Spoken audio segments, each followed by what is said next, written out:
Rồi, ok, xin chào tất cả các bạn, chào mừng các bạn đã quay trở lại với khóa học solo của mình. Rồi, hôm nay thì mình sẽ mang đến cho các bạn một cái bộ update cực kỳ mạnh của phiên bản 2021. Có nghĩa là mình sẽ làm lại bộ 2021 một cách cụ thể hơn, rõ ràng hơn, chi tiết hơn. Và nó sẽ mở rộng đối tượng ra là dành cho những người chưa biết gì về phần mềm luôn, chưa từng dùng một cái phần mềm nào luôn, cũng chưa từng có đụng nghe tới hay là có ý định muốn sử dụng phần mềm, nhưng đột nhiên một ngày nào đó các bạn học trên trường và thầy cô yêu cầu các bạn phải dùng phần mềm đó. Rồi, cho nên mục tiêu của cái bộ update này nè là sẽ giúp cho các bạn nắm rõ về lệnh của phần mềm là cái đầu tiên. Nó sẽ là một bước nền tảng rất là lớn để cho các bạn có thể làm bàn đạp cho những cái bước tiếp theo sau này, được chưa? Rồi các bạn hiểu nôm na nè, phần mềm ở ngoài thực tế nó không phải là tất cả, nhưng nó là một công cụ cực kỳ quan trọng. Đó, nhiều khi các bạn có được việc hay không chỉ dựa vào cái phần mềm của các bạn thôi, nhưng nếu bạn chỉ dựa vào cái phần mềm không á thì không đủ. Đó, ví dụ như bạn là một sinh viên đại học đi, thì bạn có thể vẽ được bằng phần mềm, nhưng để đáp ứng được yêu cầu là vẽ cơ khí thì các bạn phải có những kiến thức về cơ khí, và vẽ về xây dựng thì bạn phải có kiến thức về xây dựng, tại vì mỗi cái nó đều có tiêu chuẩn khác nhau, nó đều có những cái yêu cầu, những cái bắt buộc cụ thể riêng cho từng ngành từng mảng, và cũng như là độ thẩm mỹ cho từng ngành từng mảng khác nhau, được chưa? Rồi cho nên là ở những cái bài mà mình đưa ra cho các bạn á, thì đa phần đó là những cái bài về lệnh giúp bạn trong thời gian ngắn nhất có thể làm chủ được phần mềm, để chúng ta không còn lăn tăn về vấn đề kỹ năng của mình nữa. Rồi các bạn sẽ chuyển sang một cái nền tảng quan trọng hơn, đó chính là kiến thức và kinh nghiệm. Đó, được chưa? Rồi, ở trong khóa này thì mình sẽ bố trí lại tất cả những cái bài học nó theo một cách nó khoa học hơn, nó cụ thể hơn và nó rõ ràng hơn. Rồi thì cụ thể nó sẽ là như thế này. Đây, đầu tiên thì cái này là lộ trình mới dựa theo phiên bản miễn phí. Đó, phiên bản miễn phí thì các bạn sẽ được học ở cái khúc này nè. Đó, tức nghĩa là cái phần 1 nè, là cái phần miễn phí hoàn toàn. Thì những bạn đã đăng ký khóa học miễn phí rồi, các bạn đăng ký khóa học tính phí rồi, các bạn xem trên YouTube rồi đó, thì cái này nó sẽ được up đã trà lên trên YouTube, nó up đã trà lên các mạng thông tin truyền thông. Đó. Còn cái phần 2 là phần khối cơ bản nè, phần cụm lắp nè, phần xuất bản vẽ nè, thì những bạn nào tính phí á, thì các bạn mới được update, các bạn mới được học. Còn những bạn miễn phí thì các bạn sẽ không được học cái này. Thì cái này thì nó sẽ là cái lộ trình nó sẽ là lộ trình của 2022, nhưng mà do phiên bản 2022 của bên mình á, nó đang có một số trục trặc liên quan về tới phần rắc, cho nên là hiện tại là cái bản 2022 nó có rồi, nhưng mà nó chưa thật sự ổn định, cho nên mình quyết định là quay về bản 2021 và làm thật chỉnh chu bản 2021 cho các bạn, được ha? Rồi thì đầu tiên chúng ta sẽ làm quen với phần mềm, bao gồm các thao tác sử dụng phần mềm. Đó, thì thao tác sử dụng phần mềm thì mình sẽ bao gồm luôn cả cái việc là những cái tool có thể hỗ trợ cho các bạn trong cái khóa học này, cũng như là giúp ích cho tụi mình khi mà tụi mình hỗ trợ các bạn, được ha? Rồi thì cụ thể nó sẽ là những cái nhỏ ở đây. Thì mình nói sơ qua cái giao diện này ha. Cái giao diện này á, thì mình sẽ dùng trong suốt cái khóa học này. Đó, thì mình sẽ chia ra làm 4 phần như các bạn thấy rồi đó, mình sẽ chia ra làm 4 phần nè. Đó, chia làm 4 phần. Rồi mỗi phần nó sẽ có những cái ý chính, và mình sẽ chạy theo những cái ý chính đó. Rồi cứ sau mỗi một cái ý chính đó, thì nó sẽ có những cái ý phụ nhỏ trong đây. Thì khi mà mình làm xong đó, thì mình sẽ tích như thế này để hoàn tất cái phần này. Đó, được chưa? Còn nếu như mà mình chưa tích xanh như vậy đó, là nó chưa hoàn tất. Đó, vậy thì khi nhìn vào video đó, các bạn sẽ hình dung được là nếu ví dụ như mình đã tích tuốt tới đây rồi thì mấy cái kia đã bị gạch chéo đi hết rồi, hoặc là nó đã tích xanh hết rồi, thì có nghĩa là mình đã làm xong hết rồi. Và cái video của bạn coi là video mà các bạn muốn xem, ví dụ như video mình đang chiếu là ở phần pin đi, mà các bạn muốn xem ở phần khởi động phần mềm như chẳng hạn, thì các bạn có thể tua ngược lại. Đó, thì cái này nó giống như là một cái timeline để cho các bạn nhìn vô, các bạn biết được là nó đã tới khúc nào rồi. Đó, nó sẽ khác so với những cái video trước, thì các bạn sẽ nhìn nó sẽ dễ dàng hơn và rõ ràng hơn ha. Rồi, ok, mình sẽ dựa vào đây để mình bắt đầu. Thì đầu tiên đó là khởi động phần mềm. Sau đó tiếp theo là tùy chỉnh tăng tốc độ phần mềm. Và cái thứ ba là New Open Shell. Đó, thì ba cái này là ba cái cơ bản nhất của bất kỳ một phần mềm nào khi các bạn mở lên. Các bạn đều phải nắm rõ được cái này. Đó, về tăng tốc phần mềm thì thật ra thì nếu mà bạn là người mới bắt đầu á, thì bạn cũng không hiểu rồi làm sao để tăng tốc được, đúng không? Nhưng ở đây là mình là một người đã sử dụng phần mềm lâu rồi, thì mình có thể hướng dẫn các bạn cách để các bạn tăng tốc phần mềm, nó hỗ trợ cái lúc mà mở lên nó nhanh hơn một tí ha, chứ nó không có tác dụng là giúp các bạn vẽ nhanh ha, không có nha. Rồi, vì đầu tiên ha, thì các bạn sẽ khi mà các bạn cài đặt SolidWorks thành công á, thì nó sẽ có một cái icon trên desktop của các bạn tên là SolidWorks và kèm theo đó là phiên bản của các bạn, đúng không? Nhưng mà nếu mà lỡ mà bạn đã xóa đi rồi á, thật ra là xóa nó không ảnh hưởng gì nha, xóa nó không ảnh hưởng gì hết, thì các bạn sẽ nhấn phím Windows trên bàn phím, hoặc là các bạn nhấn vào nút Start trên cái thanh Start bar của các bạn á.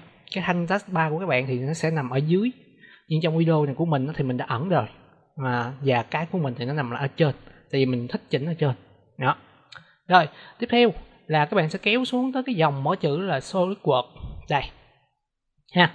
Rồi thì từ phiên bản 2019 đổ lên thì nó sẽ giống của mình, phiên bản 2018 thì nó cũng na ná như vậy, chỉ có phiên bản là 2015 gì đó thì nó sẽ khác thôi. Và ở trong cái bộ giáo trình này mình khuyến khích các bạn nên sử dụng phiên bản là 2018 đổ lên, tại vì 2018 đổ lên thì nó mới có chức năng được gọi là rút gọn vật liệu, nó rất cần thiết đối với những kỹ sư cơ khí ha. Rồi còn những bản dưới 2018 thì nó không có cái đó là một bước ngoặt, cũng như là cái đó là một cái chức năng mà cho dù các bạn không có tìm hiểu kỹ tới, nhưng các bạn cũng nên cài phiên bản 2018 trở lên để cho mình có một cái phần mềm gọi là mới thì nó không mới, cũ thì nó không cũ, nó vừa đủ cho máy mình, không quá mạnh cũng không quá yếu, được ha. Rồi khi vào trong cái mảng này, bạn làm mảng thiết kế hay bạn sản xuất hay là bạn làm cái gì đó liên quan tới kỹ thuật rồi, có bản vẽ rồi, có dựng 3D rồi, thì các bạn phải chấp nhận cho mình một điều đó là các bạn phải chịu đầu tư máy ha. Các bạn sẽ phải tốn khá khoảng mười mấy 20 triệu đó để đầu tư máy bàn hoặc là đầu tư laptop. Cấu hình thì ít nhất phải là RAM 16GB, theo như mình nha, ít nhất là phải RAM 16GB nha, và phải có ổ SSD, RAM 16GB, ổ SSD. Còn lại các bạn thích build cái gì các bạn build, các bạn muốn gắn chip gì đó các bạn gắn VGA gì đó bạn gắn tùy các bạn.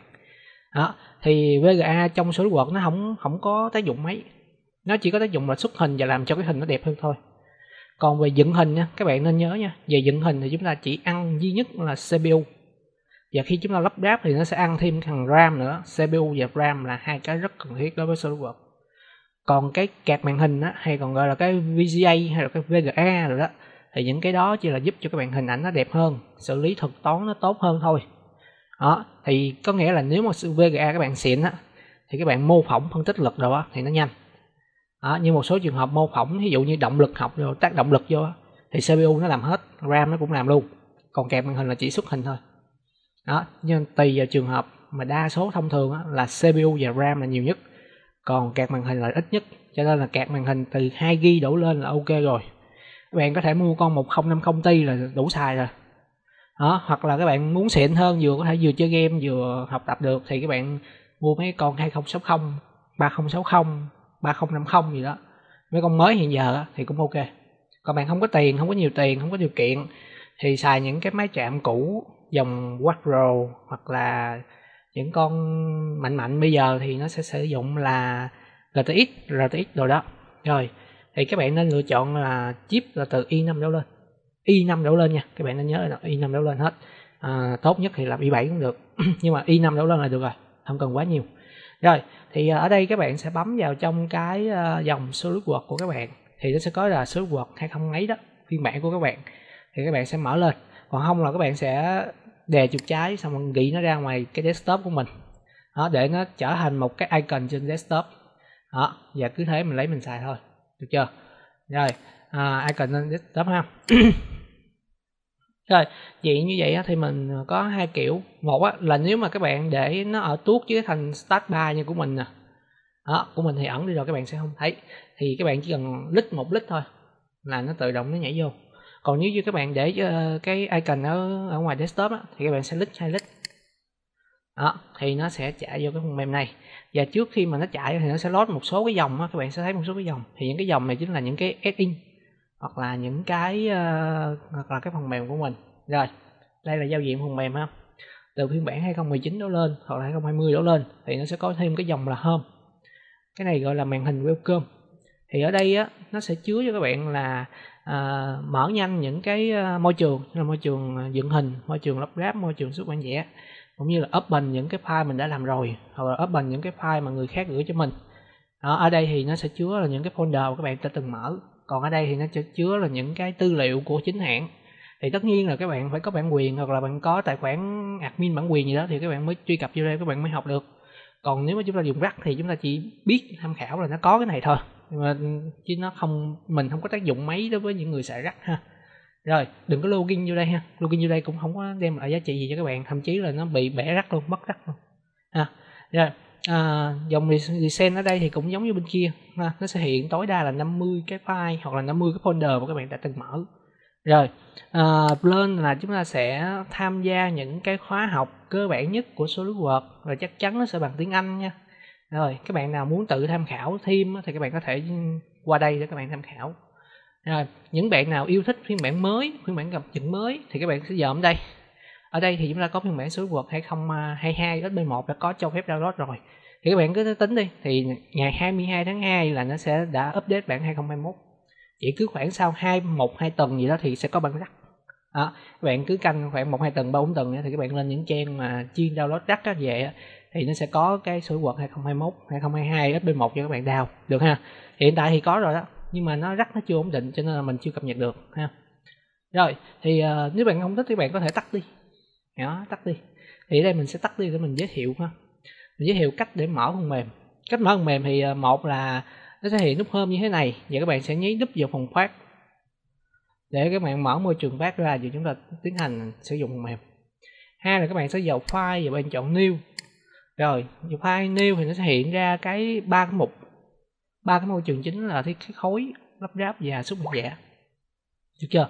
Rồi vậy các bạn chỉ cần click cái rồi bạn click ok là được. Rồi cách thứ ba đó là bạn dùng cái nút new ở đây, thì nó cũng hiện ra cái ô này cho các bạn nó cũng sẽ hiện ra cái ô này cho các bạn. Rồi còn cái nào nữa không? Hết rồi, chỉ có nhiêu đó hết cách thôi. Đầu tiên là nút home nè, thứ hai là cái file nè, thứ ba là cái new ở đây nè. Rồi còn open thì sao? Open thì bình thường các bạn sẽ chỏ chuột ở đây, nó sẽ có chữ open để cho phép bạn mở file. Được ha, cho phép bạn mở file. Rồi khi mà các bạn mở ra một cái file, ví dụ như mình mở ra cái file bát này đi, vậy mình click ok, thì nó sẽ truy cập vào trong cái giao diện dựng hình của phần mềm này. Rồi tới khi đó, thì chúng ta mới sẽ có thêm nút save ở trên đây. Đó thì các bạn nhấn nút save.